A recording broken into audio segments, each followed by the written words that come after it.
Welcome to another episode of B2B Startup Growth. I'm Shoam Eckhouse, and in this podcast, I aim to share with you wisdom from some of the smartest B2B startup leaders and professionals that I know. We talk about all aspects of marketing, sales, growth hacking, life hacking, and everything in between.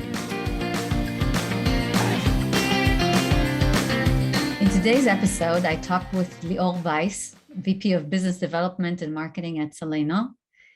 Some of you have probably heard very recently about Celeno's M&A deal with the Japanese giant Renesas. In this episode, Lior shares the company journey from their start as a small Israeli startup that developed Wi-Fi silicon until today. And Lior also shares his personal path and his learnings. Tune in and enjoy. Hi, Lior. Hi, Shoam. How are you? Good to see you, and very happy that you joined me for this episode. Yes, same here. Recently, the world has heard some news about Seleno. If people don't know, Seleno has been just recently acquired by Renesas. And I think the circumstances are that a lot of people would love to hear your story and what this means and how it happened. So can you first please tell everybody a little bit about Seleno? What is Seleno? What do you do in words that most people can understand? I will try. So so Celeno is a semiconductor startup, at least used to be startup, not anymore, in the wireless communication space. And in recent years, actually, it has been categorized more as connectivity space. It sounds better, I think. But specifically in the connectivity space, we've focused on Wi-Fi technology. We've developed Wi-Fi chips and software. And the Wi-Fi market is a fairly large market, as you all know, a very successful market as well. And we carved for ourselves out of this huge market a specific niche. We've been focusing pretty much throughout the company's life on the service provider market space. And specifically, we've designed our chips into devices that everybody is familiar with, that everybody has in its home. So like broadband gateways, set-top boxes, wireless extenders, and those type of devices. And in fact, I would say that today, devices that are enabled by Seleno chips could be found in most countries in the world, definitely over 100 countries in the world. We've shipped over 80 million chips. So definitely, reached meaningful revenue milestones and so forth. How old is the company? How many years did it take? The company is 15 years old. We started, I would say, our forte back then, around 2005, 2006, has been to, I guess, make Wi-Fi. Those were the early days of Wi-Fi. So we had to put a lot of effort into making it more robust and reliable to carry the service providers' video services, the TV services. That has been very challenging at the time. Then a few years after, as Wi-Fi standards, became more mature and more advanced, we basically added and enhanced our technology with additional innovations beyond standard. Wait. We'll jump into that in a minute, but okay. I first want the people to know a little bit about you, because it's really, I think, interesting to know from what angle you come to your role and what is your background. So could you please introduce a little bit yourself in terms of what brought you to become what you are today, the professional that you are today? What was your journey into it? Okay. I'll try to remember. So, so I think, early on, since I was a bar mitzvah boy, in early high school and in high school, I was, a computer freak, as you may refer to it. And, basically that was, to some extent, it was even predating the PC days.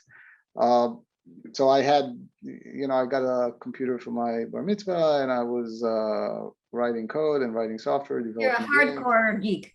Yeah, yeah. Well, not hacking at the time because we didn't have the internet back then, but definitely. I didn't say hacker. I said geek. Okay, that's fine. Yeah. So, but definitely, doing a lot of that. So, then in the academy, it was pretty obvious. I took electrical engineering, so I'm an electrical engineer by education. And then I joined the academic reserve and joined the Air Force, and spent 6 years in the Air Force. And that was pretty much. So I would say that my high school years have probably been the peak of my R&D experience, because right after BSCE, I spent most of the time in the Air Forces, at various project. Talking about the Israeli IDF, right? For Yeah, the American audience. Israeli Air Force, more specifically. Spent most of the time mainly in project management roles and whatnot. And then essentially, when I left the army, essentially I moved in immediately to the tech industry. I was hired actually by my previous commander in the Air Force, who was leading a product management team in a company that was called back then RadNet. It was one of the Rad Group's startups. And he offered me a product management role. So I never did any R&D in high tech in civilian life. I joined immediately as a product manager, and most of my roles throughout my career has been in marketing, in product management, product marketing, business development, corporate development, and such. Perhaps another interesting piece is that out of my career, I spent 11 years in the States, in the Silicon Valley. Had one tenure with a company called Audio Codes, where I managed a business line, and then relocated back to Israel with my family, and that's when I joined Seleno. And my first role at Seleno actually was to establish the product management practice and the marketing practice at Seleno. And back then, of course, there was no digital marketing at the time, or at least nothing to pay attention to or take note of. So it was pretty traditional marketing at that time. And then I had a second tenure in the States, where I actually put on more what you would call a business development or a sales role, establishing our operation in the States, developing the business there. And then in 2018, early 2019, I got back with my family back to Israel, and I assumed the role of VP marketing and business development for Seleno. So, it's interesting to ask your opinion about whether your background, your education in electrical engineering, do you think that is a prerequisite in order to be a successful head of marketing at companies that develop technology that is selling core technologies? That's a very that's a very good question. I think actually it has perhaps it impacts like two opposite forces, I think, on the marketing role.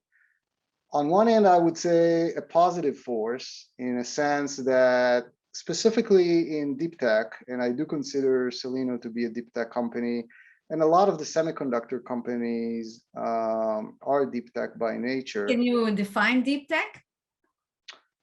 I'm not sure there is like an industry definition for this, but it's definitely. What do you mean? Yeah, what I mean is essentially, those are companies that, the development cycles are very long, are very deep. They involve a lot of technology aspects, software and hardware and ASIC design and VLSI and RF,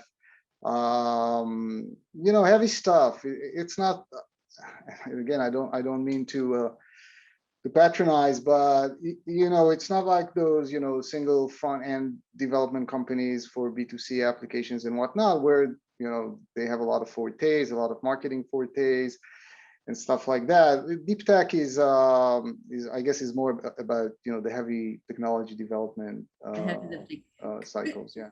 Could you agree that what makes the difference is actually who you're selling to? If you're selling into these very educated engineers, then you need to be in the deep knowledge of what they're talking about. That's actually also a good definition. I guess, if we're going along with your definition, then definitely there's, looking inwards and looking outwards. So definitely deep tech companies where, a product guy or a marketing guy, when he's looking inwards and talking with R&D, this is heavy stuff. And when he's talking to his customer base, the discussion is also very technical because the audience is typically the buyers are typically engineers as well. So yeah, so both inwards and outwards, deep tech companies are sort of characterized with deep technical discussions.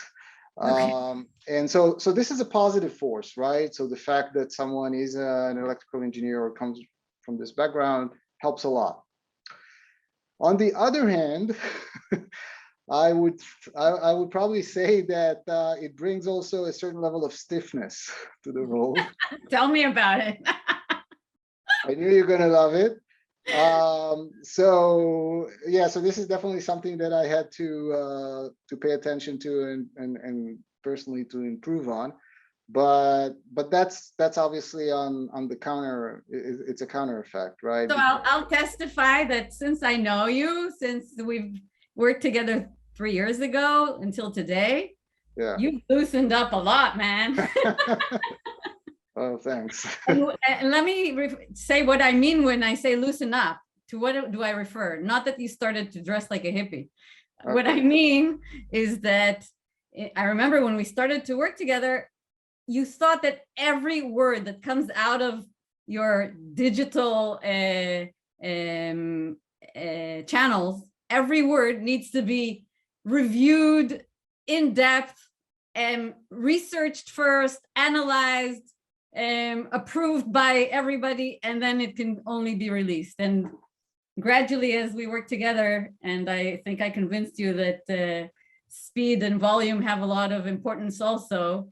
You loosened up in understanding that sometimes it's better to be really quick and loose about some statement and just get it out rather than research it first for a long time. That's looseness I'm talking about. It's okay.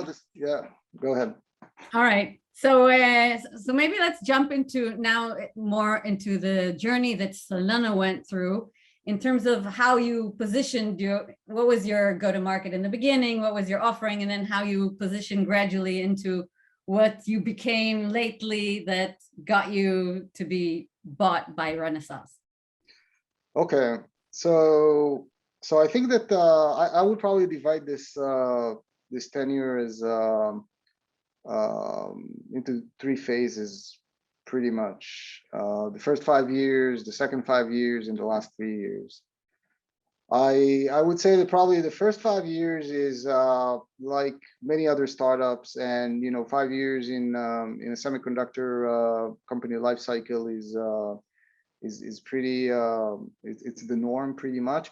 The first 5 years are developing the first silicon. And granted, in our technology, our silicon is very software rich, so it's developing tons of software, and essentially putting our making a footprint in the market space. So those were kind of the first 5 years. The second phase is essentially focusing and ramping up revenues. Again, in the semiconductor industry, and especially in the service provider space, I guess one of the downsides is a very long design cycle. So every new design in until time to revenue is quite long. It takes about a year to year and a half. So the second phase, the second 5 years, have been very important to actually make proof points in the marketplace that the company can generate revenues, with reasonable profit and gross margins, and making a name for ourselves in the marketplace. And the last phase, the last 3 years actually have been, very, very interesting, because one very important industry, and of course, in every company life cycle and phases, it's not the company alone that set its destiny, right? There's the industry around it, there's the competitors, and so forth, and also sometimes world epidemics and that world influence epidemic and everything. whatnot. Sometimes Yeah. all of a sudden silicon shortage, manufacturing issues around the world that influence you. That Right. So what has happened in the last, or like the beginning of those 3 years, around 2018, 2019, the industry went through a pretty big consolidation. So a lot of at that time, just before that time, there's been 4 or 5 additional startups our size, give or take. And in a period of 6, maybe 9 months or so, a lot of them been absorbed by bigger companies who were trying to adopt Wi-Fi technology as fast as they could, primarily because of the uprise of the IoT revolution.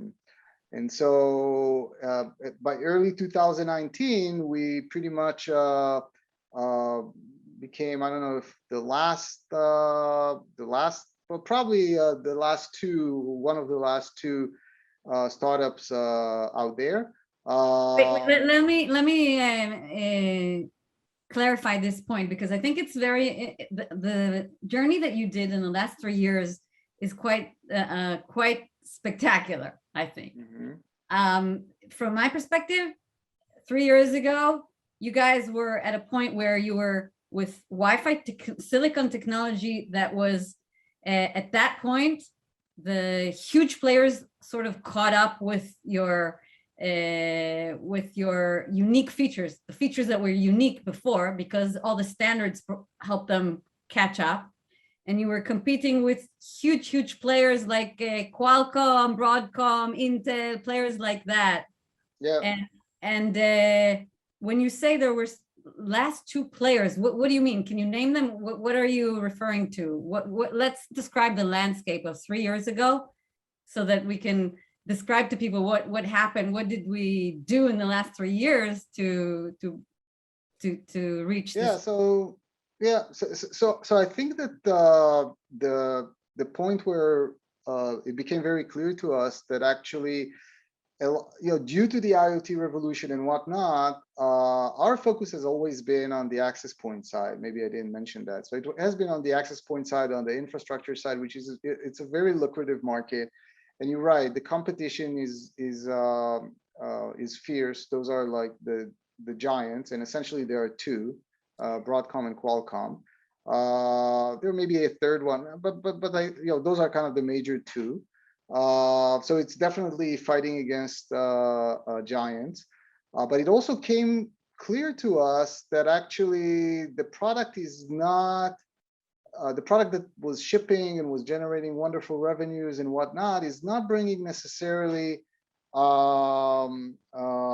great value to some of the potential players, the potential giants that were missing Wi-Fi, because all of them were basically going after the IoT revolution. In short, they needed to have, like lighter, smaller, more cost-effective, more compact Wi-Fi chips, just different, different configurations. Give an example. When you say those giants, which giants are you referring to? So I'm talking about, Texas Instrument, NXP, ST Microsystem, Renesas, obviously, On Semiconductor. Those are semiconductor company that are, eyeing the IoT space. They have a very big portfolio addressing the IoT market space and whatnot. Whereas the access point market, although very lucrative, is relatively small in the Wi-Fi space. So if the Wi-Fi space is I don't know, 4 to 5 billion units a year, the infrastructure marketplace is about 200 to 300 million units a year. So there are two giants and Seleno.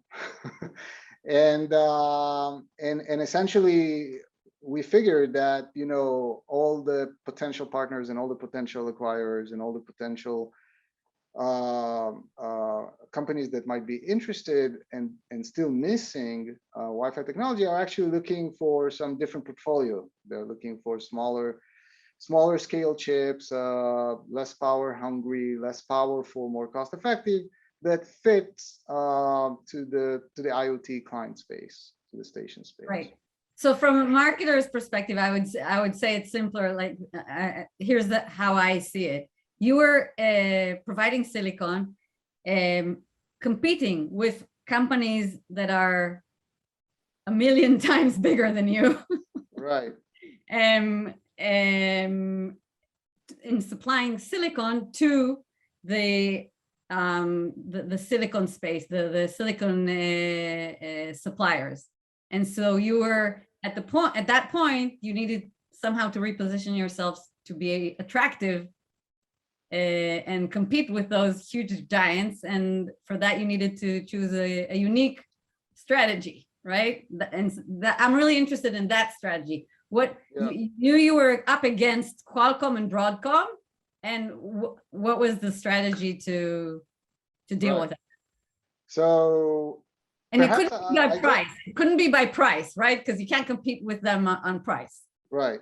I just have to say one anecdote, if you don't mind. Sure, go ahead. No, it's just an association that I just had, and I don't want to forget it. And we'll probably come back to it later when we're going to talk about the more particular marketing execution scheme. And if I have known that early on, maybe it would influence the marketing strategy. I don't think so, but maybe that would have. I just had a chat the other week with a CTO of one of our important partners, and actually, one thing led to another, and at a certain point, he said, "You know what's your perception in the industry, don't you?" And I obviously said, "No, of course not. Yeah, tell me, do tell me." So he said, "Well, you're known as the giant slayer." So the what? The what? You're known as the giant slayer. Giant slayer. Wow. Yeah. So apparently, in the service provider space, we became to be known as the little guys that are winning business over some of the giants, based on innovation, based on some feature set and other technologies. But coming back to your question, when do you think that when you say that's perception, that was your brand within the audience of service provider market. Right, exactly. Yeah, that was the brand that was established probably in the middle phase there, when we were starting to ramp up business and revenues, and started to make a name for ourselves and winning business. But going back to your question, and 3 years back, first, we didn't know that. We didn't know that we're a giant slayer, and we felt that we need to kind of enhance our path. Let's put it this way. I wouldn't call it a pivot or changing a path, because we decided to augment it and enhance it, and not to change it. First, we were too big to change dramatically, and second, we were making good revenues, and you cannot just kill the branch you're sitting on. So we decided to augment it, and twofold. One is to generate a growth engine, which is incremental to our access point business, and we knew that would serve a hole in many of our, I guess, target partners and strategic partners and whatnot portfolios. And essentially, that would be to take our access point portfolio and scale it down to fit to the IoT space. Okay, and we essentially we adjusted our roadmap, and we rebudgeted the roadmap and the work plans, and we came up essentially with new roadmap items, new products that would fit that bill. Wait, let me make just a comment to explain to people who are not from this space what you're talking about. So when you say access point market, we're referring to mainly the box that sits in the home that is the central router for your home Wi-Fi, right? That's right. And exactly. So like those are typically, you know, heavy duty chips, very beefy with a lot of power, a lot of performance, a lot of features. And that is and the difference between the silicon needed here and the silicon that's needed for Wi-Fi for IoT devices is that in the IoT devices you need it to be less sophisticated but very, very effective and efficient for smaller duty communication. Right, exactly. They're very efficient in power, cost, real estate, but of course, but you know, supporting quite a bit of feature set and whatnot.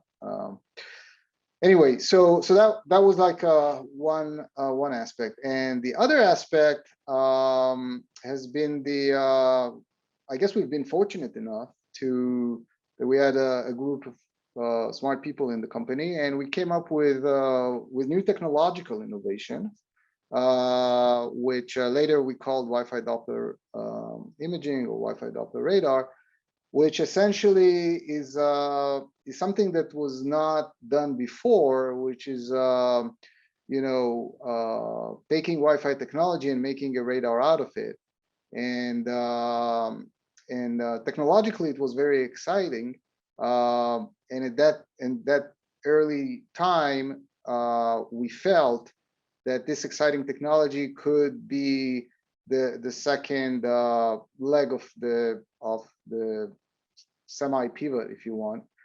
And I think those two serve different purposes. I think the you know, the IoT product adjustment served basically the premise for a revenue growth engine, enhancing our targeted market, and filling that hole which is missing in the portfolio of some of our targets. While the Doppler imaging innovation, I think, served us to develop or to strengthen our innovator persona. Right. So can you interrupt you and sure, translate this to a very simplified version of the story so that people out of this space understand the outline of the story. So the story is that from my perspective, and please correct me if I'm wrong, if I'm not accurate, is this. At some point around 3 years ago, you were very well established in the connectivity business, selling to the giants of the connectivity business, but you identified that business of supplying Wi-Fi silicon for connectivity is not growing as much as a new segment, which is the IoT segment, which is hugely growing because it's newer and has more endpoints.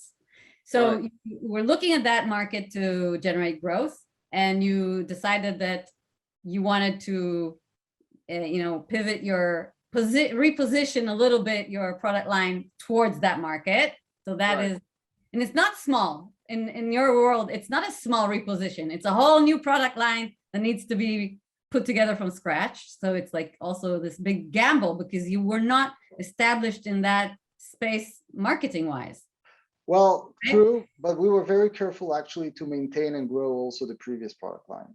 That was very important for risk mitigation. So wait, let me just finish the little summary of the story. So that one leg was building a whole new product line for the IoT space. And the second leg, that you explained, and I want to add my simpler explanation about Doppler imaging radar or Doppler imaging sensing over Wi-Fi. What this means is that you are taking the Wi-Fi silicon, adding capability for whoever uses that so that they can do sensing, imaging around the home, for example. So the imaging technology would allow whoever uses that to, for example, sense where a person is moving, what they're doing, whether they're sitting, running, falling, whether they're breathing or not. All these things that nobody before could imagine that your Wi-Fi could do. So Correct. that was exciting innovation, and it was not clear who would exactly buy that to incorporate in an access point. It wasn't clear when you started out. And so you had 2 lines of innovation in the company running. And now tell us how that played out in terms of your building out your business, your marketing, your positioning, everything. Right. So I would say that probably those 2 lines sort of continued in parallel for 3 years, both from development standpoint, market outreach, as well as marketing execution. And probably around, fast forward a little bit, I would say late 2020, so about a year ago. And of course, that effort started 6 months earlier, but late 2020 is when we signed a partnership agreement with Renesas. So what has happened in 2019 and 2020, we put a lot of effort on actually marketing our new strategy, both the IoT space as well as the Doppler radar. We, dialogued quite a bit with customers as well as potential partners and as well as strategic partners. And out of some of those discussions came a commercial agreement with Renesas, mainly around the IoT new product line. So we identified correctly that some of those giants are just having a hole in their portfolio associated with IoT connectivity. They might have microprocessor, they might have, power management components, they might have passive components, but they were missing, some of them were missing the connectivity piece. And so the commercial partnership agreement made sense to them to fill in that hole. And, while working with them in 2021, relationships started to warm up and whatnot, and then an offer, came on the table. So, and all along, I would say, and we know it actually from the press announcement that Renesas did. All along, apparently, the marketing campaign, the pitch, the storytelling of the Doppler radar actually made an impact, because they did make a lot of notion and statements about that technology too. So and it's we were very loud about telling the world about this innovation, right? Right. And so I think it's indeed it's a very interesting story, because we are talking here about like a 2-pronged approach. One, marketing, I guess, a pretty established technology, which is called Wi-Fi 6, is the 6th generation of Wi-Fi, just repositioned into the IoT space, but nothing, no rocket science there, but it's the bread and butter. People were perceiving that as a potential future revenue generating machine. And at the same time, pitching and storytelling innovation about very sexy technology that everybody can understand what it does. There is no quite market for it yet. There is no application space for it at the moment, and services out there for it. But people can see the potential of sensing, of understanding, what happens around the Wi-Fi devices as far as humans, and what are they doing and where are they about, and so forth. And this revolution will certainly come. But so from that standpoint, I think those 2 approaches were complementary, so to speak, and made a great effect. Right.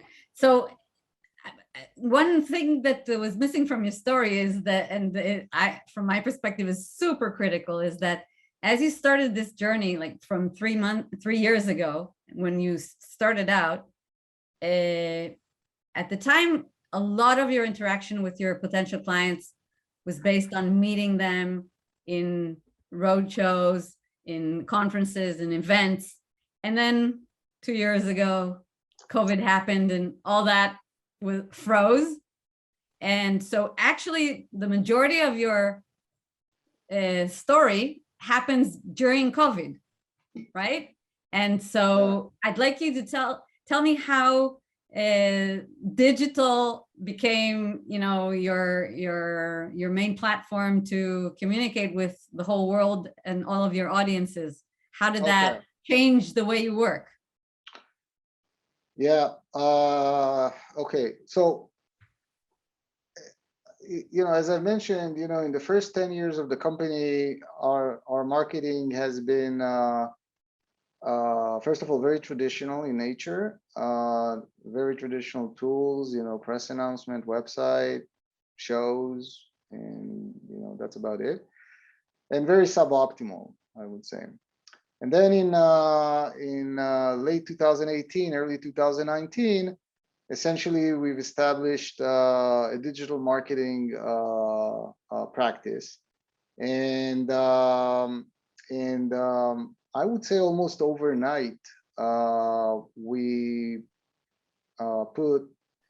shifted more and more focus and resources to that platform and to those tools. And thanks God that we did that, because 2020 is when the COVID hit, and if we were not set up at that time with digital marketing, we were then completely screwed. So that was a good thing that happened. And just to wrap that story, that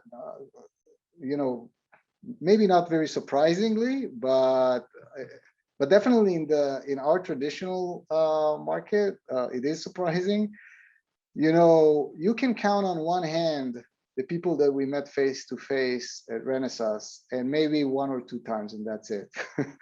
So all the dialogues in the last 2 years have definitely been virtual, and they never,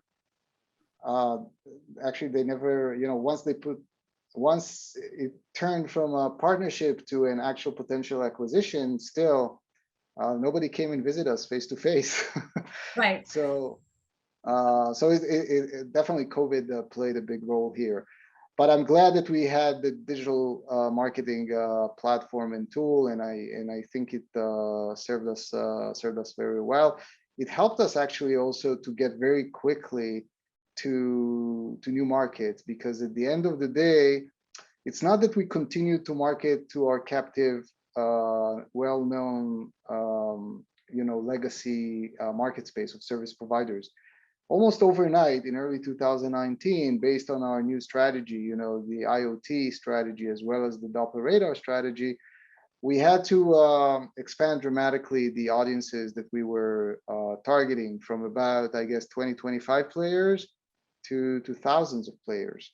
So yeah, and from that standpoint, digital marketing is definitely proved to be the right tool. So why don't we detail a little bit more what you guys did in digital in order to really, because I remember 3 years ago we were setting the goals, and it's really a beautiful story, because everything that was set as goals and planned actually played out perfectly.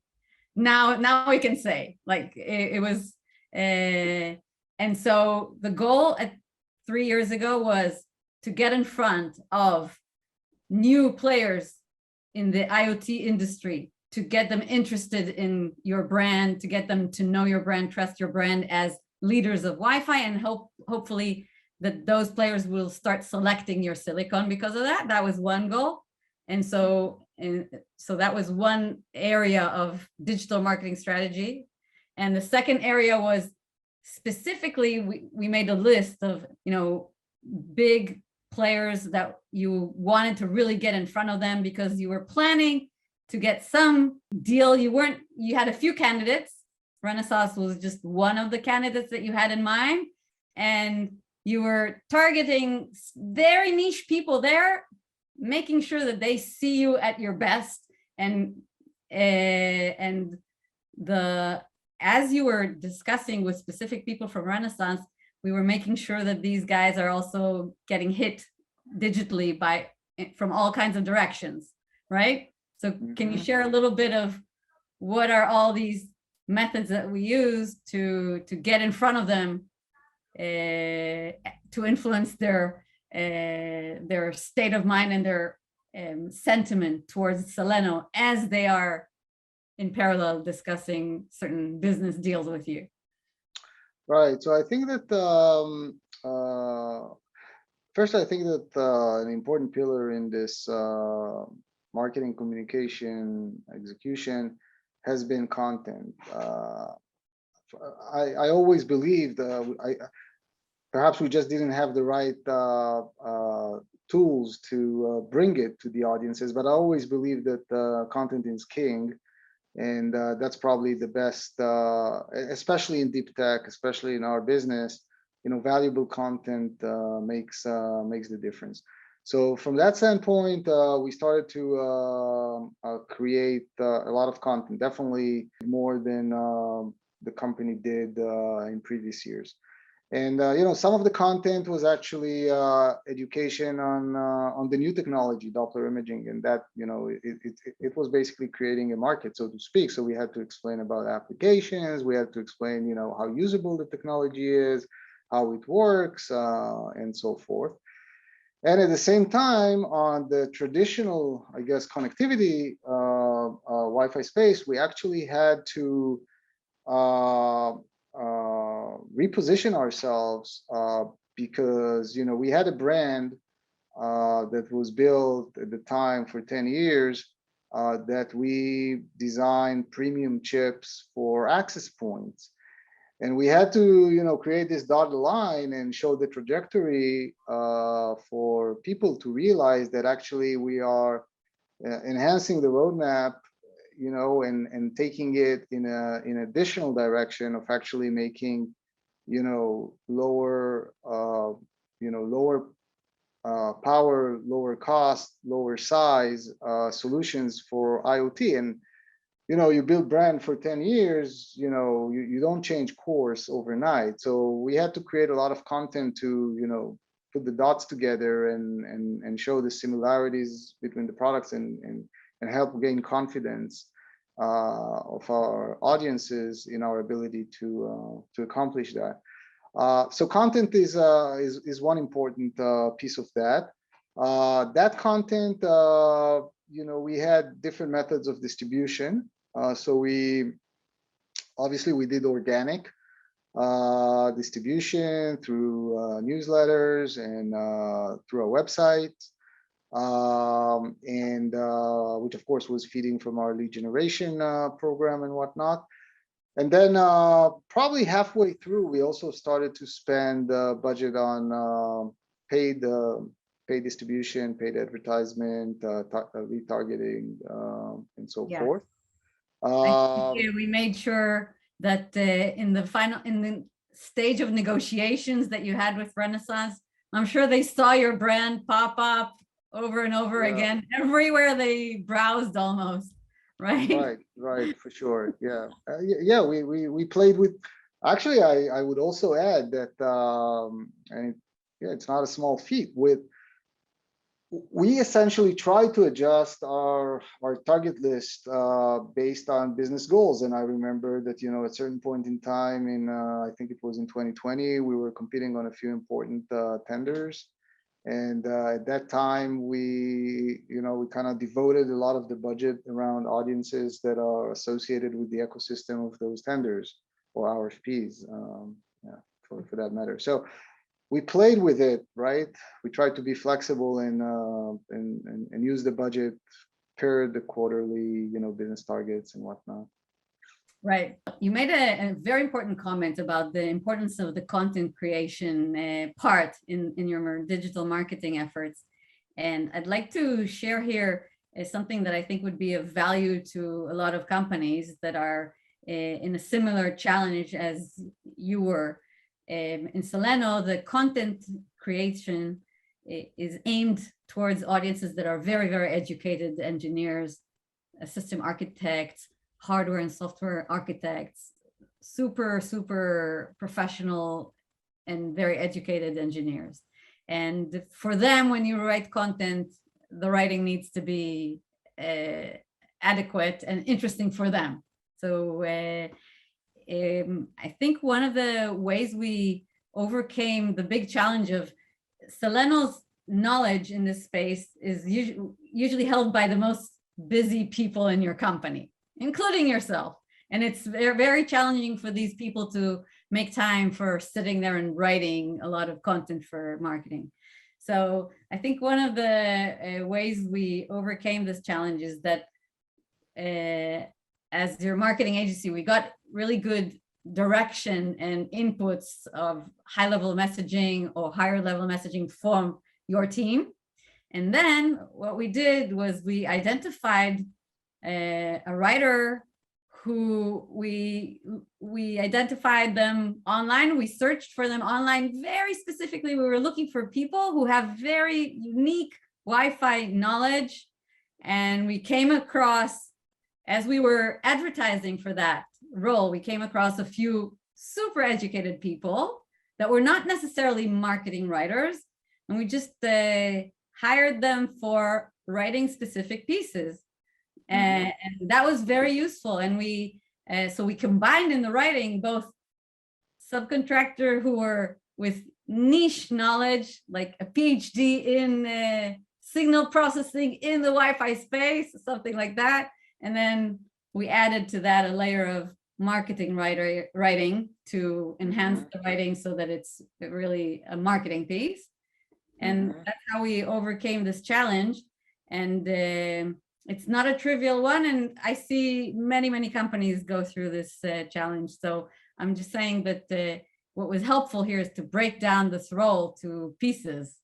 And yeah, that is correct. And I think you did hit the jackpot in with this particular individual. And I think it's indeed it's very rare, because typically those people with experience in the space and whatnot are probably also very busy in their own companies if they work, and if not, they're probably looking for a job in the area. They're not writers by education, so it is very hard. And I think this tough equation of content creation needs to be tackled probably in parallel from multiple directions. So I think on a case by case, I think harnessing different people is important. It might be it could be we've been successful with harnessing the product management team, at least writing very exhaustive briefs that perhaps could be digested by a writer, by a marketing writer.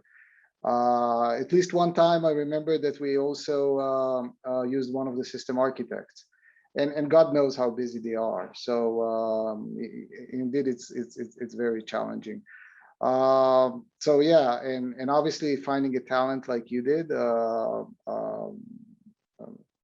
someone that is a professional enough in the space and have the time and knows to write is also a great tool. So yeah, I agree with you. I mean, definitely the hack was to find someone who's interested to enhance their work with getting in front of some Israeli startups. That was the hack. Okay, good to know now. Yeah, that was like a side job for them, right? Okay, not their main thing. Okay, but another thing that I wanted to highlight from my perspective that was super helpful in achieving your goals was that I think at the time that you started out this journey and you were seeking strategic partners, around 3 years ago, I remember we identified the list of companies that could be strategic partners for Seleno, and we went out and made sure that list regularly saw and engaged with your content. So that was an ABM campaign that ran throughout the last 2 years quite intensely. And in the last few months, even more intensely, targeting the narrowed down short list of strategic partners that we were more focused on. So I think for those companies, we made sure that what they see often enough is that Seleno is coming up with a lot of new innovation. We made sure they saw it everywhere. by doing remarketing to them. And we could also track with our tools and see how, as your deal with Renesas was cooking up, we could see that they were engaging with all that, Right. with all that marketing that we're doing. Yeah.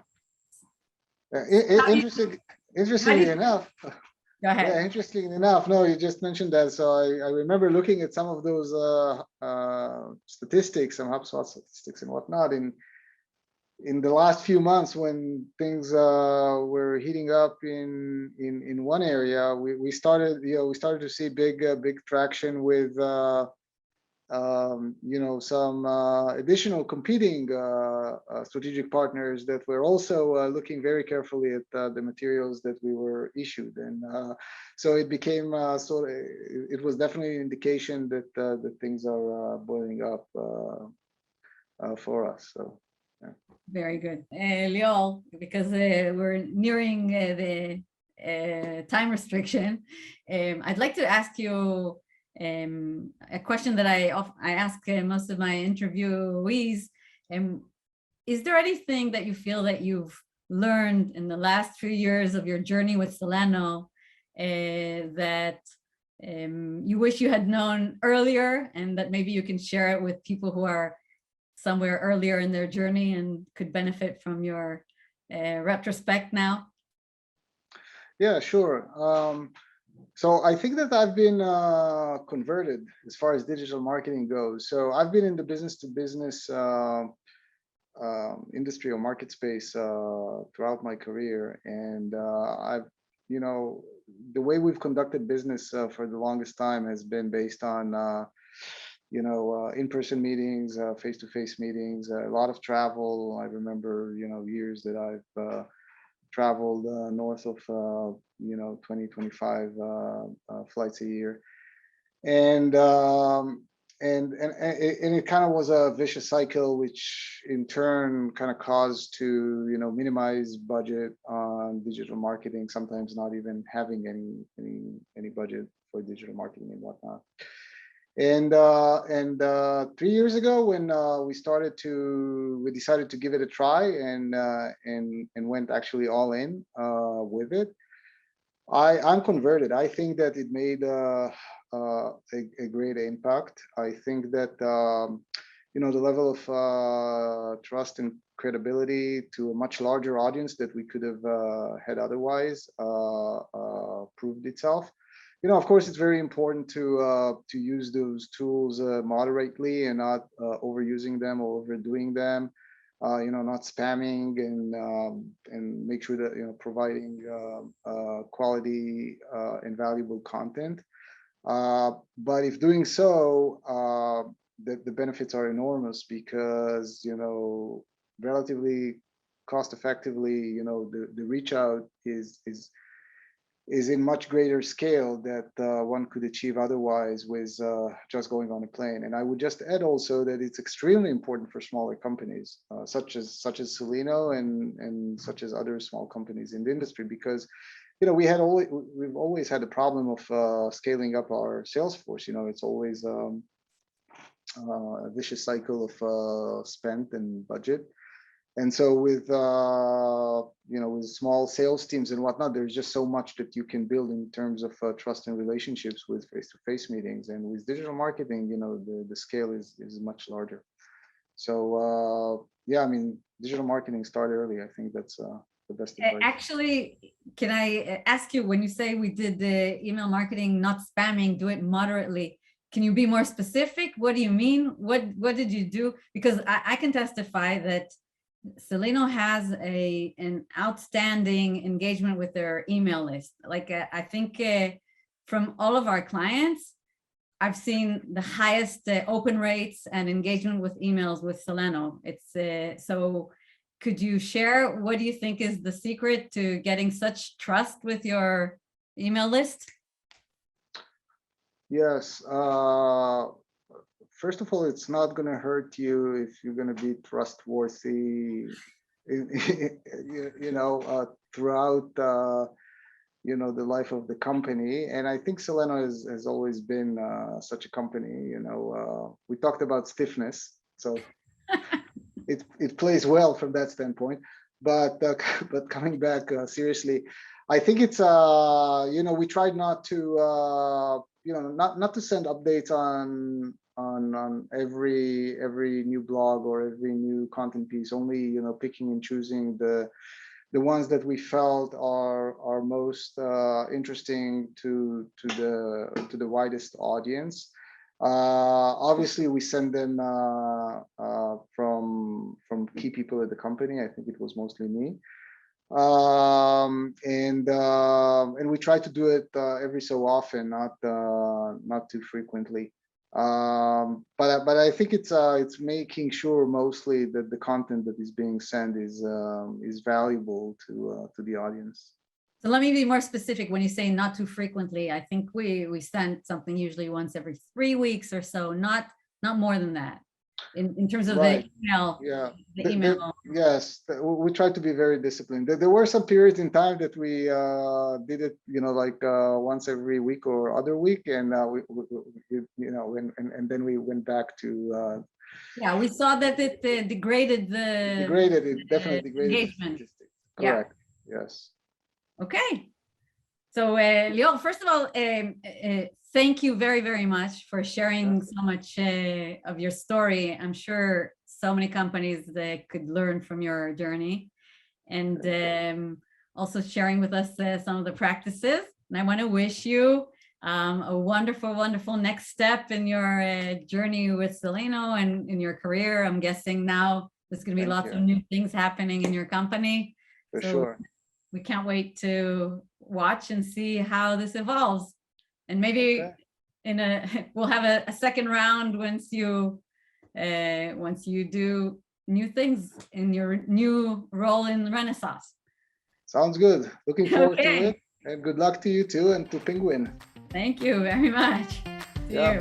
Bye-bye. Bye.